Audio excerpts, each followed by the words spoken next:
سيدنا ومولانا محمد وعلى آل سيدنا ومولانا محمد وبارك وسلم.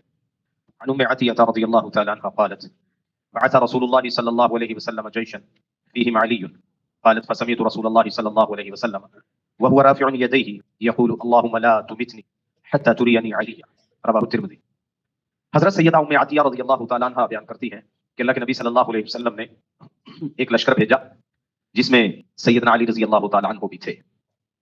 تو بیان کرتی ہیں پھر میں نے اس کے بعد اللہ کے نبی صلی اللہ علیہ وسلم کو یہ دعا کرتے ہوئے سنا کہ اللہ جب تک میں علی کو نہ دیکھ لوں اس وقت تک مجھے موت نہ دینا. نبی اکرم صلی اللہ علیہ وسلم کی سیدنا علی رضی اللہ تعالیٰ عنہ کے ساتھ محبت کا اس دعا میں ثبوت مل رہا کہ آپ علیہ الصلوۃ والسلام کو اتنی محبت تھی، دعا کی کہ پروردگار جب تک علی کو نہ دیکھ لوں اس وقت تک موت نہ آئے. اور اس گھرانے کے ساتھ اللہ کے نبی صلی اللہ علیہ وسلم کی خصوصی محبت تھی. چونکہ خیبر کے موقع پر اس وقت خیبر کی فتوحات تقریباً مکمل ہو چکی تھی، کچھ علاقے باقی تھے، انہوں نے ویسے ہی صلح کی درخواست کر دی تھی. اس وقت سیدنا جعفر رضی اللہ تعالیٰ عنہ حبشہ سے تشریف لائے کوئی 15 سال بعد.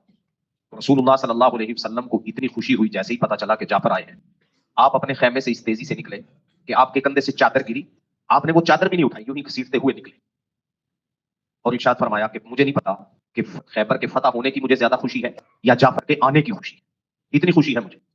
فتح مکہ کے موقع پر انہی کی بہن حضرت سیدنا علی اور حضرت جعفر رضی اللہ تعالیٰ عنہما کی بہن حضرت، ان کا اصل نام تھا فاختہ، جن کو ام ہانی کے نام سے جانتے ہیں، انہی کے گھر میں اللہ کے نبی صلی اللہ علیہ وسلم نے شکرانے کے اور چاشت کے نوافل بھی پڑھے تھے.